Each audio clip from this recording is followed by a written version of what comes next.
Hello, everybody, and welcome to this latest in the ValuesJam guest session series. And Stuart, great to have you here. To kick off with, please introduce yourself and tell everybody about the great work that you do. Okay, well, thanks, Alan, for the invitation and the opportunity to have us spend some time together discussing values. So my name is Stuart Taylor. I'm London-based, and I'm the founder of a project called Dances with Wisdom, which is an boutique innovation consultancy. So we work with clients large and small. We offer a range of services from leadership and strategy through to creativity and innovation, research and learning, and healing and well-being. And we work with clients in the corporate sector and in the not-for-profit sector, and also in the cultural sector. Alongside the work that I do in the context of Dances with Wisdom, I also work as a systemic constellations practitioner, which is a modality of psychotherapy, if you like, a social form of psychotherapy practice. And in addition to that, I'm a writer. So that's the gamut of what I do and where I do it. Great. And what's the easiest way for people to find you, Stuart? The easiest way for people to find me is at constellationworkshops.co.uk. Okay. Now, I'm curious about where Dances with Wisdom came from. So are you able to share a little bit about that? Yeah, very happily. There are kind of it's a triangulation. There are 3 points really. So the first point is that in an earlier phase of my career, I was a professional contemporary dancer. So dance and movement has always been very central and important to me as a form of expression, creative expression. And I really, really appreciate the physicality of it as well. The second point is that somewhere in the misty 80s or early 90s, there was a movie by Kevin Costner called Dances with Wolves, and he played a US cavalry officer who was in a remote outpost. And unbeknownst to him, he was being observed by the local indigenous Native American tribe whose land he was on, in effect. And they observed him playing with a very playful wolf cub that just wouldn't seem to let the Costner character go. So the Native Americans called him Dances with Wolves because of this playful relationship he had with the wolf cub. And then a few years back, I was thinking about rebranding the work that I was doing at the time, because the name I'd previously worked with, although it was, I thought, interesting, it was a bit of a mouthful. It was Pollinator Social Innovation, which did encapsulate what I was doing at the time, but it doesn't trip off the tongue as easily and isn't quite as memorable. And one day I just had a brainwave. Because I'm in the coaching and consulting business, notionally, we're working with wisdom. And I thought about my background, and then I thought about the Costner movie, and it just came together. It was a moment of aha. Yeah. Hence now Dances with Wisdom.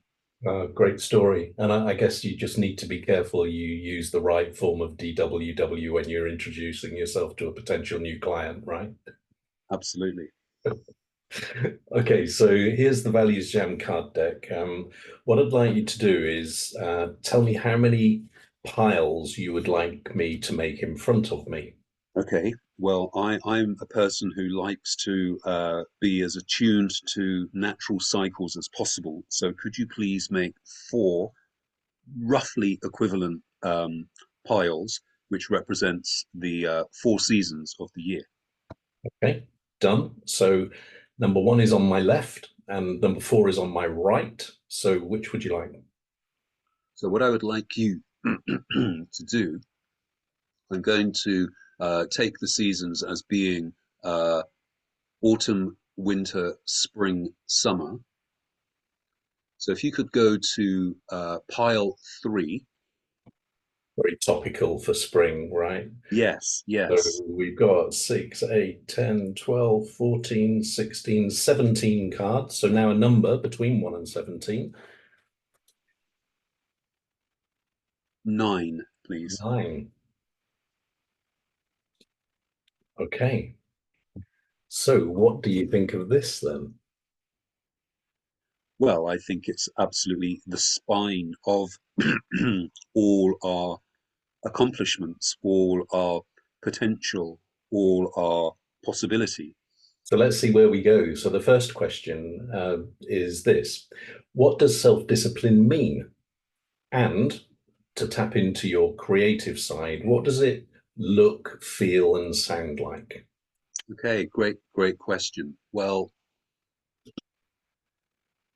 I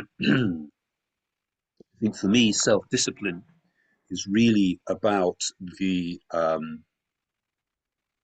willingness, the capacity, and the intention to galvanize, marshal, cultivate one's capacities, one's skills, um, with a real intention to accomplish one or another, excuse me, one or another creative outcome. So what I mean by that is we have multiple, innumerable, perhaps infinite running thoughts all of the time. Mhm. And for me, self-discipline is about um, corralling those thoughts and being purposeful and intentional in how we manage ourselves and manage that um, maelstrom of thoughts and ideas and emotions so they can be channeled and directed. Great start, Stuart. And you mentioned, I think you said intention and intentional, and that's the word that comes through for me most strongly about this. And you've actually also reminded me of a guy, this is probably going back about 8 years, a guy called Jazz Rasool. And he used to talk about our existence a bit like being in a snow dome. The little trinkets that you get on your desk. Yes, yes. And he used to describe how it's a great skill to have to be able to just focus on one of the snowflakes and allow all of the others to kind of settle. And it just occurred to me that that takes a lot of self-discipline and intent, and metaphorically kind of describes what we're starting to get into here. Yeah, I think that's a useful framing. I was literally watching a video last night, and within the video, the narrator was talking about the seeming binary between will and instinct. So I mentioned in the top of our conversation something of my background as a professional dancer earlier in my career. And another dimension of that in terms of physicality and in terms of self-discipline and in terms of intention and in terms of, if you like, an, an ideological or an ethical context. I've also been a martial artist for over 30 years. So whether a person is an athlete, whether they're an academic, whether they're a creative practitioner in whatever particular medium or mediums they work with, or whether indeed they're a martial artist, there's a necessary requirement to exercise self-discipline to progress in one's field. The idea, the vision, the concept, the desire, the ambition, all of those things are required, but they count for nothing without the self-discipline of application. It's interesting that you mention instinct, and I was thinking about professional sports people because for me they're another example of really strong self-discipline. You know, you can't think of a top athlete or sports person Mm, doesn't have strong self-discipline. However, I wonder whether self-discipline and instinct are mutually exclusive, because sometimes when you watch a top professional sports person, they're not just doing the stuff that they've spent hours and hours and hours training to do. Occasionally, they do that thing that other people just wouldn't have done. They sometimes say they don't know where it came from. And so, how do you see that relationship between self-discipline and instinct? well, my my kind of glib response would be is it's a dance. But to kind of go a little bit into that, it's a bit like the question around technique. Some people are absolutely incredible technicians, and yet there's something missing Yeah, in their technical fluency, and you kind of recognize it straight away. That person, no doubt, hands down, no question, brilliant technician. But what's missing is some other quality, some other characteristic. And I would, for our immediate purposes, characterize that as the poetic dimension. By which I mean is, yes, that clearly this person has technical capacity, and then there's something else which is creative and is a form of self-expression. And I think it's a very interesting question. You know, what is the relationship between intention and technical application and dedication, and then the expression of whatever those things bring you to?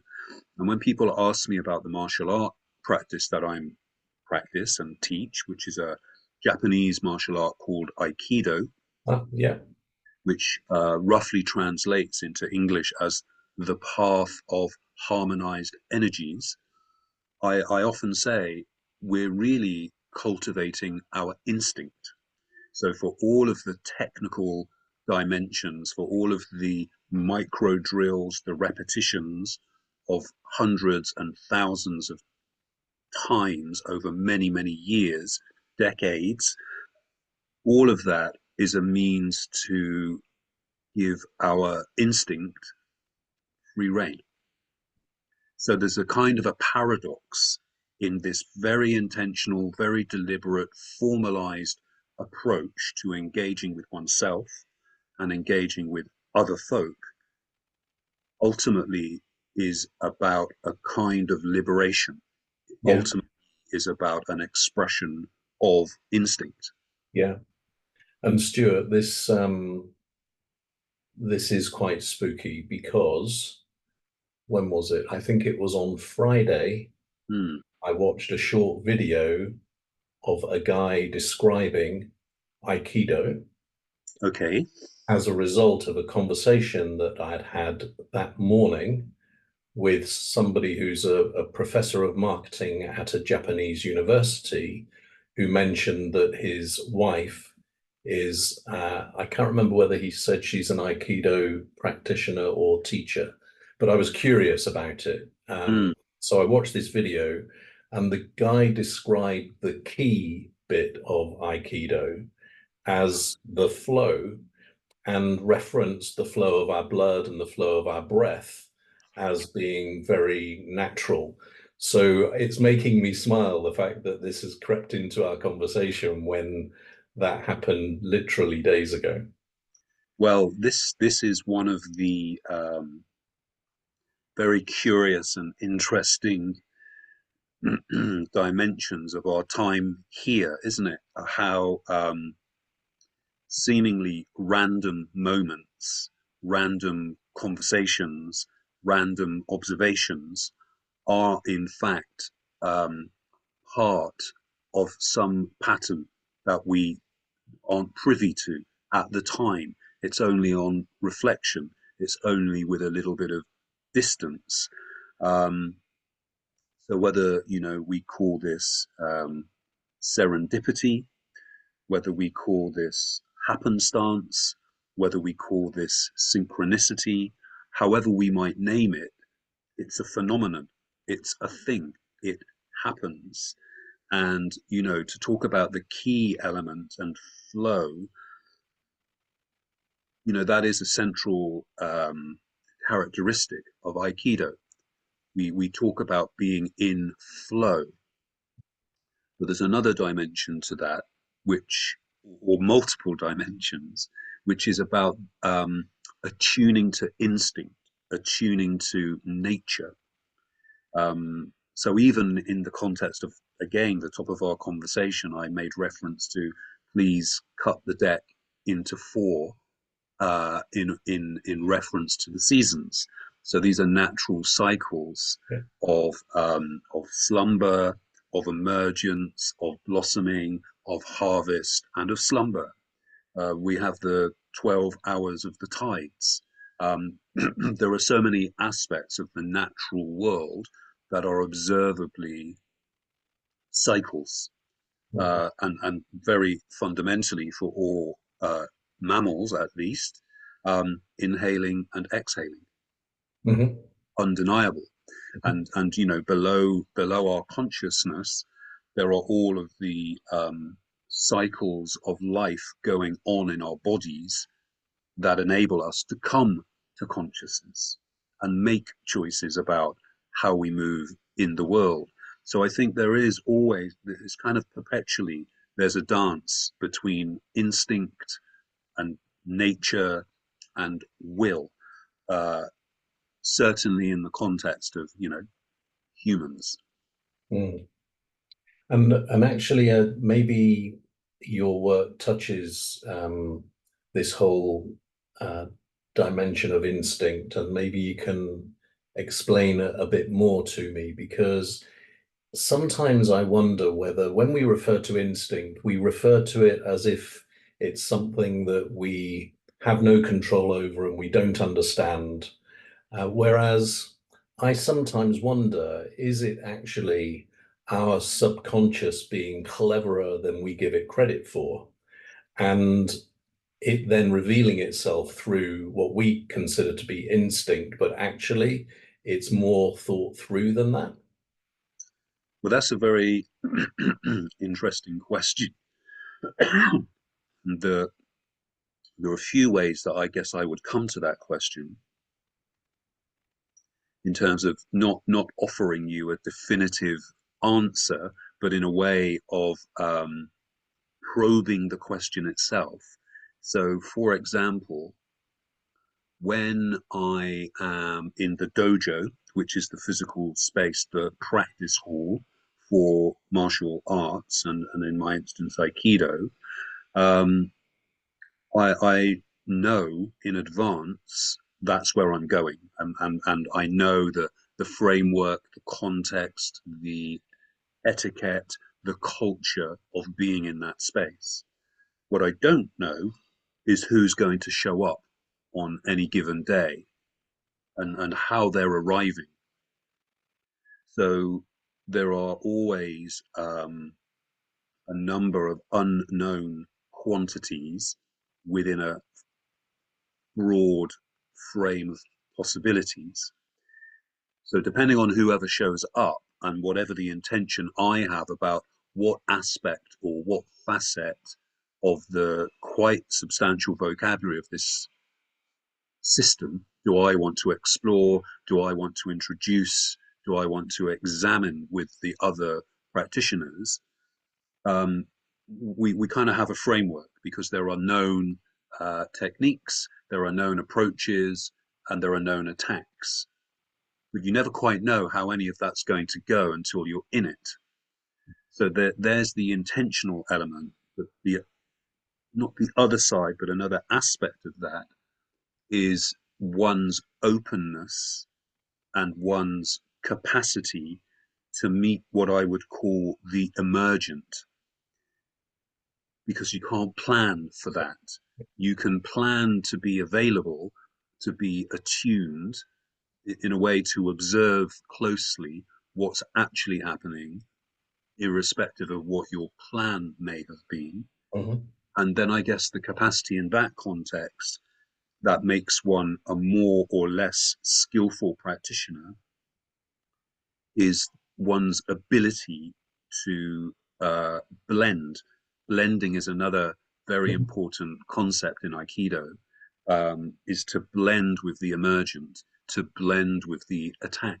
So we can utilize the energy and effort of an attack and redirect it rather than try to stop it Yeah. or block it Yeah. with like a hard stop, because Yeah. that only creates another place of tension or conflict. So that's one thread. Then another thread is in the space of improvisation as as an artist, as a dance maker. I might have a theme or an idea, something that has resonated with me or that I'm responding to in the wider world. And my way of processing whatever it is that has come to my attention is to just explore my feelings, but also to explore where else or how else does that particular event or phenomenon or situation show up in the world. So through that exploration, I don't have a fixed idea at the outset, but I recognize that something has provoked me in a way that it's piqued my curiosity. And it Mm-hmm. may even be beyond curiosity. It may even be it's upset me. Yeah. It's moved me at an emotional level. So I get curious. So I think that's really the another dimension here is one's curiosity. How far can we extend our curiosity or express our curiosity into a theme, into a subject area? And I guess our curiosity, or at least from my perspective, our curiosity is perhaps the most accessible part of our instinct, because nobody can really direct us to be curious. Our curiosity is provoked, is stimulated, is piqued by some external situation or another. Mm. And then the third dimension in this context for me um, is is is again this ability to suspend up to a certain point, to suspend judgment over whatever content or material we're directly producing, or we're part of a flow process in a dialogue, much like this morning, much like now, just to go with it.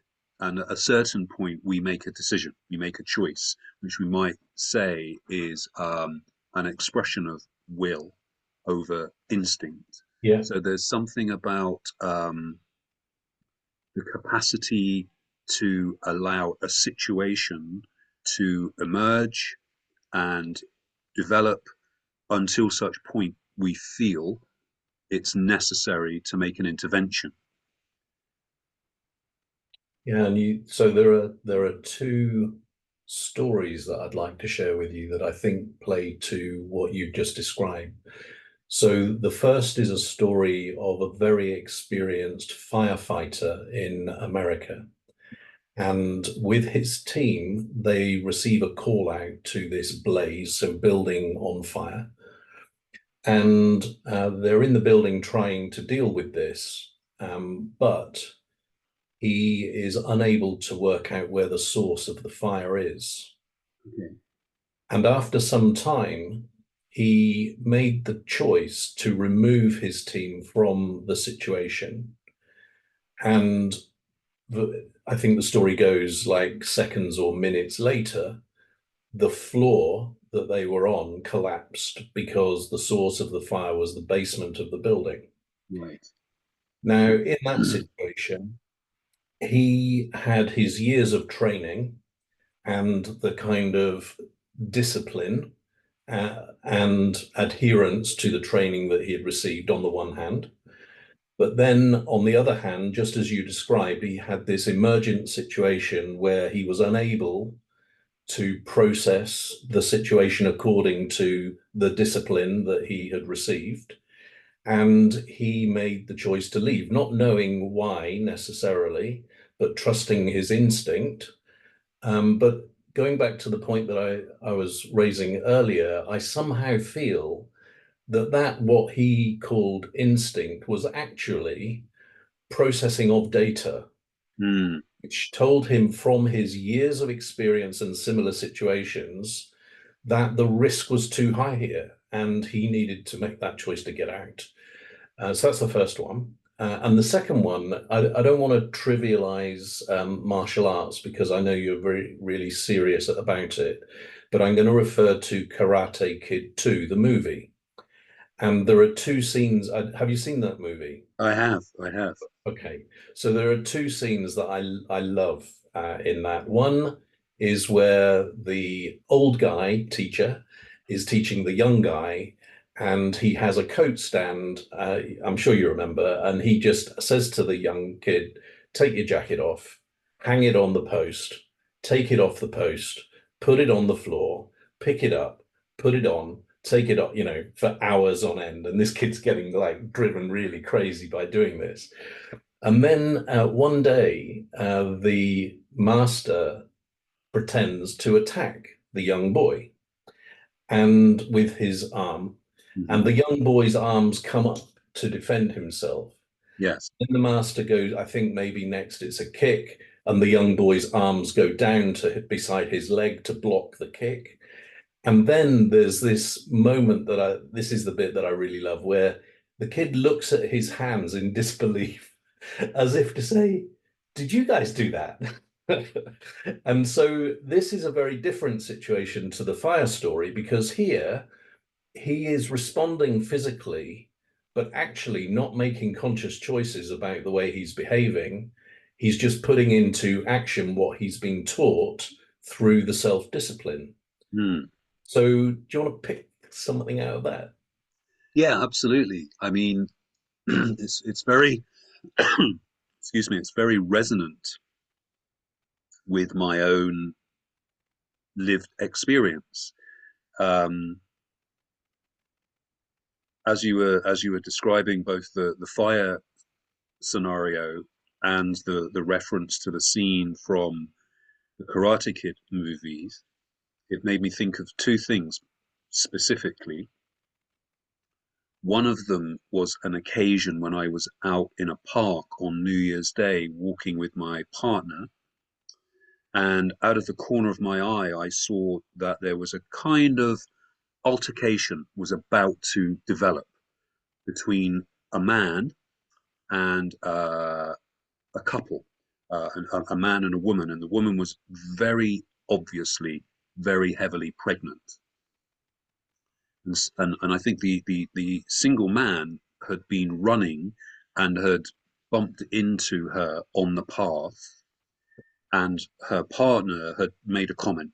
I was out of earshot, but I could see an exchange was occurring. I guess I would say that I was 25 meters or so away from them, so close enough to see what was emerging, but not close enough to hear, but close enough to see the physical not characteristics, the kind of the manner in which the running man was holding himself, his attitude, his physical attitude towards the couple. And I said to my partner, keep an eye on what's happening over there. I'll be back in a moment. And I walked very smartly, very quickly over to this situation. And I could see that it was beginning to escalate. And the single man, the runner, who had bumped into the woman and not apologized, was getting agitated. And I put myself between him and the couple and extended very directly my hand towards him and wished him a happy new year. And he recoiled as if I'd struck him. And I put, so he then just, his intention to become more agitated dissipated, and he walked off muttering whatever he was muttering, and the couple thanked me for the intervention. That to me was a perfect expression of Aikido. What I did, I've never practiced in the dojo. It doesn't exist as an official technique. But what I was able to do as a consequence of my many hours of practice, if you like, exercising self-discipline, was recognize a situation emerging. So part of that process of training with multiple partners of different age, different size, different height, different experience, different attitude to the practice themselves, gives one a certain kind of I'm not quite sure what the word I would use here is, a certain kind of sensitivity, by which I mean what one just has an anticipatory quality about oneself, not just in the dojo. It's a bit like a tea bag in a cup of tea or in a pot. The process of the tea getting into the water is a process of osmosis and diffusion.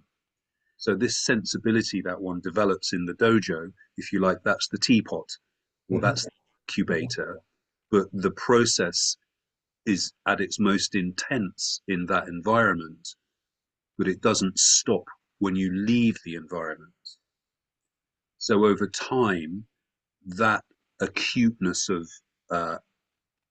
sensitivity to how a person holds their body weight, whether they move with flow, whether they're stiff, whether they hold their weight as a high center of gravity, as a low center of gravity, all of these multiple hours of observation and engagement, you kind of acquire a certain sensibility. So I was out, for a New Year's Day walk with my partner. I wasn't out looking for a fight. I wasn't out looking for trouble, but I sensed something was brewing. And I intervened with confidence because I knew I have capacity to do that in that situation on that occasion. And as soon as it had happened, it was as if it had never happened. And that's very much these kind of flashes of insight, flashes of inspiration, a momentary intervention into a situation to prevent it escalating or to end it as safely as possible for whoever's involved. So in the instance of firefighter narrative, get the team out, get the crew out. And subsequently, it was the right move to make. So I don't know quite how it might have gone on this particular occasion, but it's felt, it was more like a compulsion than a plan to respond as I did. And as I say, once I'd made that response and a few words were exchanged between the couple and I, it was like nothing happened. So a bit like a fish jumping out of the water and back into the ocean. You see it in a flash and then it's gone, and then did it actually happen? Did I really see it? So those kinds of moments of expressing what we call instinct, I think happen very decisively and very quickly. They're not protracted episodes. Mm. And I think the other context is when I think about the approach that I take to my writing, for example. I read all the time, and I'm always gathering snippets of text, a word here, a sentence there, a phrase here, and I'm just perpetually gathering this content. And then, for no obvious reason to me, no apparent reason, I'll just make a determination, right, I'm going to review all of this. And out of all of this, I pick elements out, Yeah.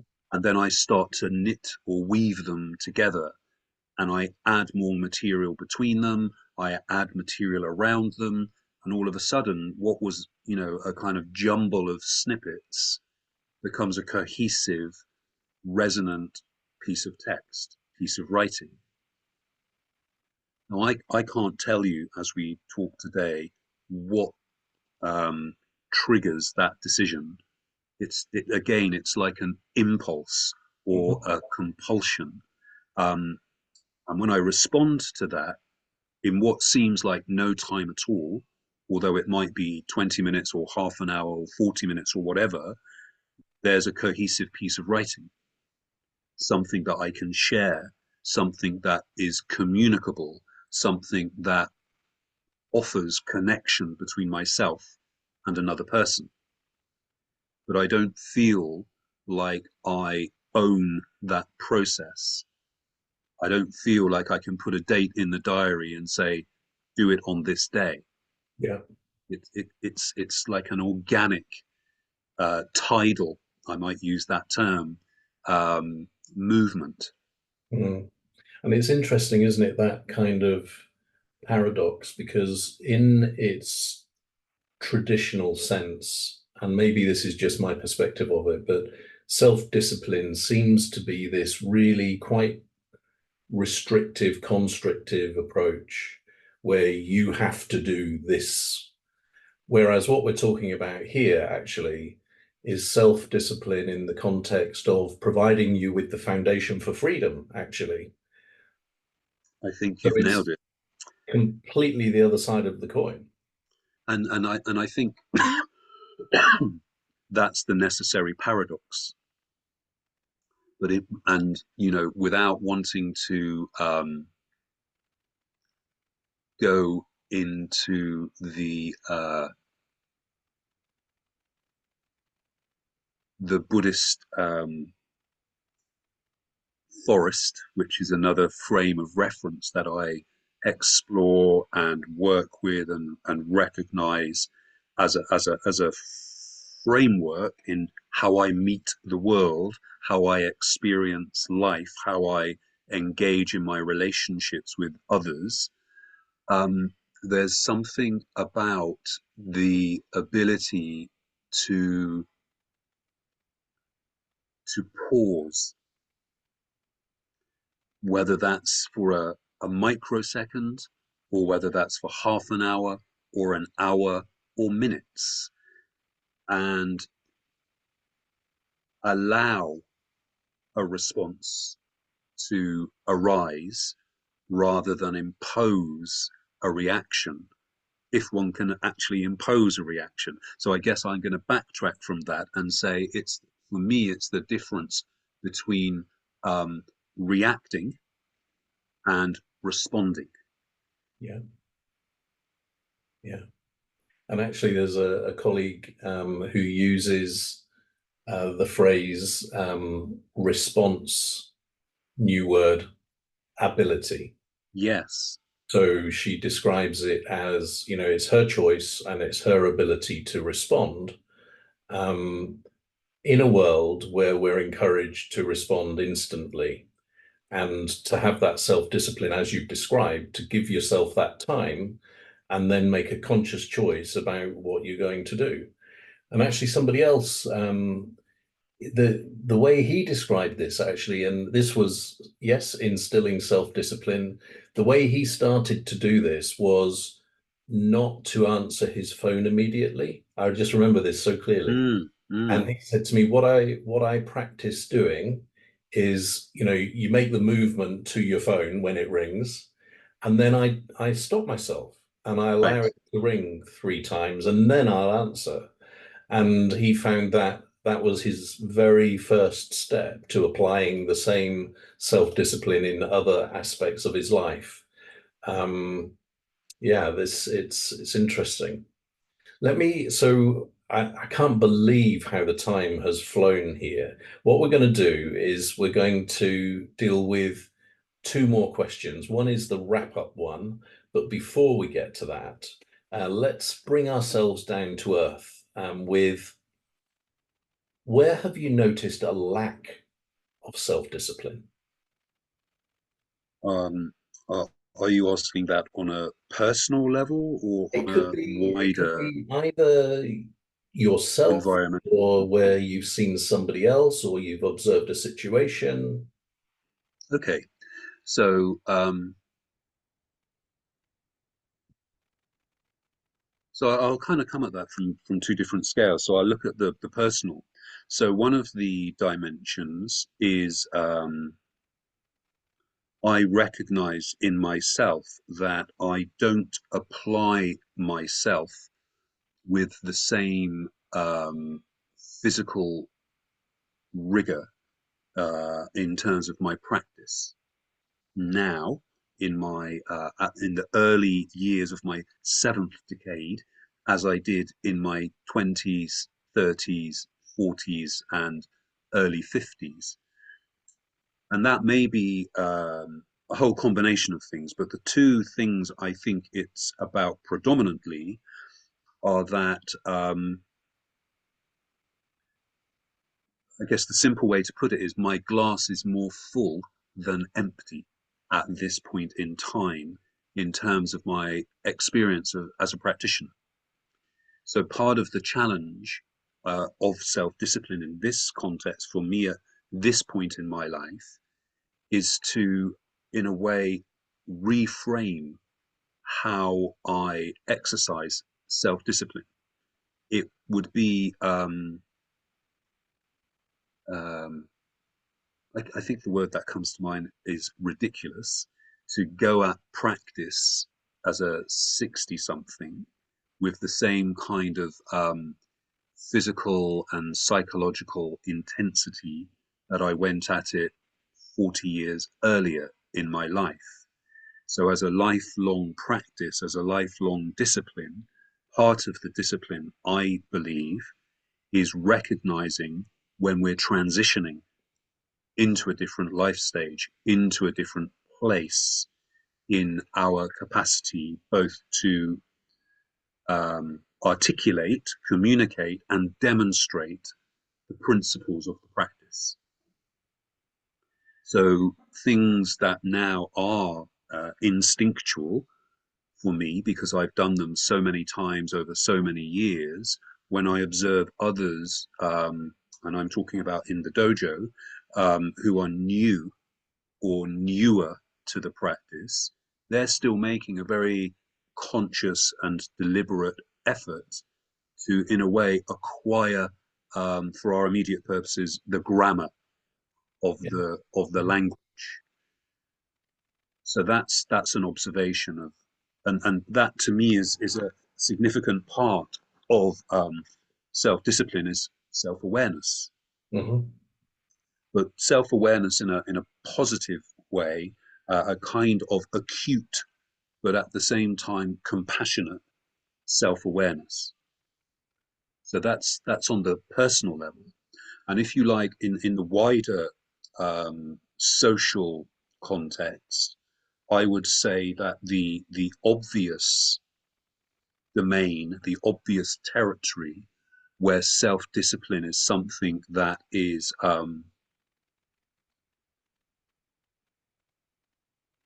very much absent for large parts of time is social media.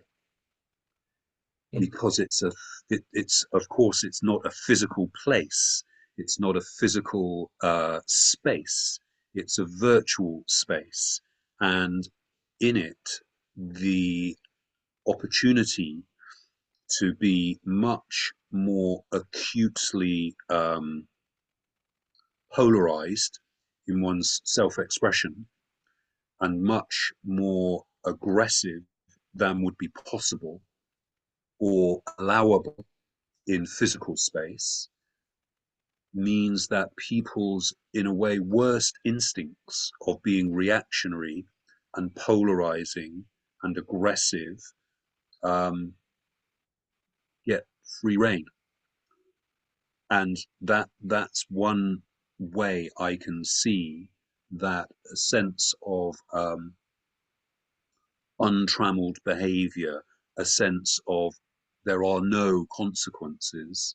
Yeah. I can say or do whatever I choose, and nothing will happen. Nothing bad, in inverted commas, will happen to me as the person making slanderous or libelous or obviously you know phobic aspersions towards another individual or group. And I think we see that play out very, very dramatically all of the time. Yeah, two great examples. And the first one, so I'm going to share a personal one in return. So I run, not very much, started again last year. And something that I've noticed recently is that I'm I am lacking in self-discipline with regard to how long I should run for. So if I set out to run for 30 minutes, I'm finding myself maybe part of the way through saying either I'm bored or I don't want to do this right now, and so I'm going to walk for a while. And actually, the way that I've rationalized it, and again, I'm not judging this, I'm just explaining the rationale, is that I feel, and maybe this plays to what you were describing for yourself, I feel less obliged to respond to those external forces of, you should run for half an hour. That's what you've set out to do, so therefore you should. Because now I'm saying, no, I don't have to do that. If it doesn't feel right, then I'm just going to walk for 5 minutes, and then if I want to run again a bit more, then that's what I'm going to do. And I don't know whether that's good or not so good, actually. And it's really confusing at the moment because on one side, I don't know if you'll remember from I guess, 1990s, an athlete called Ben Johnson. No, sorry, Maurice Green. Maurice Green is who I'm talking about. So he was a gold medalist and world record holder, mostly at 100 meters, although I think he medaled at 200 as well. But what I think he was most famous for was an 18-month period where he was undefeated in 100-meter races. Now, when you consider that the difference between first and second is tenths of a second, how somebody can do that over and over and over again is astonishing. Mm. But actually, when he was interviewed, he reportedly said that when he's training, he always thinks of himself as the second fastest man in the world. Right. And so he absolutely had that self-discipline to continually strive in order to protect himself against becoming complacent and then be overtaken, literally. So I'm not sure where my mindset is in that space, because on the one hand, it could be labeled as enlightened, and on the other hand, it could be labeled as slack or complacent, and I'm not sure where it is. Well, I think I appreciate your sharing that, firstly, but I think for me, my response would be that you've made very clear to me that context is everything. So there's you as a mature man, not a professional athlete, using running as a mechanism to manage your health, manage your well-being. And just in that context alone, I would say that if you are finding, you're scheduling in these 30-minute clear periods where you are running, or your intention is to run for 30 minutes, and you find yourself not necessarily running for 30 minutes, I would say the accomplishment and the more important achievement is that you've committed to that 30 minutes of time for yourself to take care of yourself. So just to be out of the office, out of the house, in the environment for those 30 minutes is a positive thing in itself. And having the self-discipline to adhere to that much is a good thing. Now, if you add to that that you run for 15, walk for 5 or 10, or run for another 10, whatever the combination is, whatever the ratio is, to me, I would say that's secondary. The primary thing is that you valued having that amount of time to take care of yourself. Mm.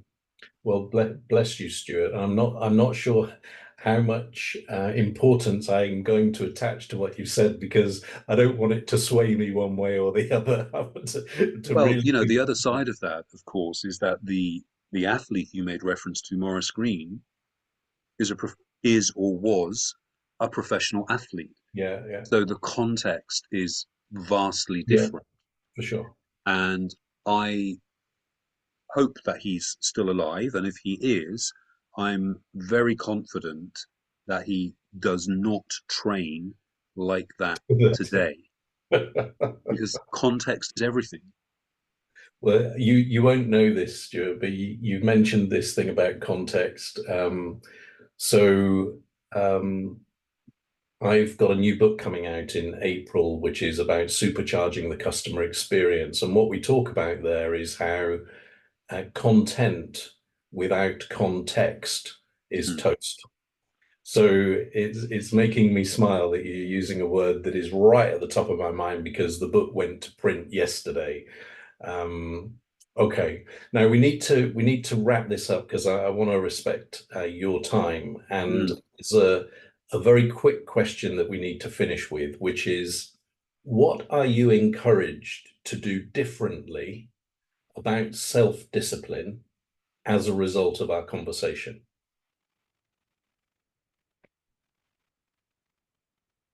Express more incisive compassion. Okay, and when will you get the first chance to practice that? Right in back of our call, as I look at the agenda I have for the remainder of today. Fantastic. Okay. And mine, if it's okay with you, involves you. So I'm encouraged to learn more about Aikido. So Okay. would you be kind enough to direct me somewhere where I might get a better understanding, bearing in mind I've seen one short video so far? Absolutely, absolutely. I will furnish you beyond our call with some resources that will offer you um, further insight into the world of Aikido, or I should say, the multiple worlds of Aikido. Brilliant. Okay, well, I look forward to that. And thank you so much for the flow that we've had during this conversation. It's been an absolute joy. Yeah, it's been a real pleasure. It's been real fun, stimulating, and flowing. Thanks, Stuart. Bye.